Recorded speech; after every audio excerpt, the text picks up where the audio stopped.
যদি আপনি চান যে প্রতিদিন শরীর সুস্থ থাকে তার জন্য আমাদের শরীর যাতে সবসময় সুস্থ থাকে ভালো থাকে তার জন্য আমাদের প্রয়োজন প্রতিদিন 1 চামচ কালো তিল চাবিয়ে খাওয়া। হ্যাঁ, এই 1 চামচ কালো তিল যদি আমরা প্রতিদিন নিয়মিত চাবিয়ে খাই তাহলে ইনশাল্লাহ 3 মাসে আমাদের শরীর অনেক সুস্থ আর ভালো থাকবে। যাদের শরীর দুর্বল থাকে তারাও ভালো থাকবে। যত সমস্যা আছে শরীরে তা ঠিক হয়ে যাবে। তাই চেষ্টা করুন প্রতিদিন এই 1 চামচ কালো তিল চাবিয়ে খেতে সকাল সকাল। এতে শরীর অনেক ভালো থাকবে, সুস্থ থাকবে। শরীরে যে প্রোটিনস দরকার তা সব কিছু পাবে ইনশাল্লাহ।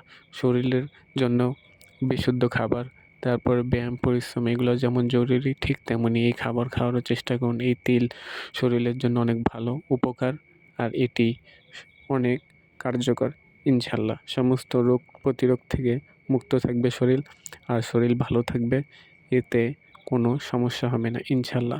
এই শরীর যাতে আরও ভালো থাকে, হাড্ডি যাতে স্ট্রং হয় তার জন্য প্রতিদিন চেষ্টা করবেন একটি মুড়ির দানার পরিমাণ চুন পানিতে গলিয়ে সকাল সকাল খেতে বা খাবারের সাথে খেতে। তাহলে শরীরের হাড্ডি অনেক ভালো থাকবে, মজবুত থাকবে।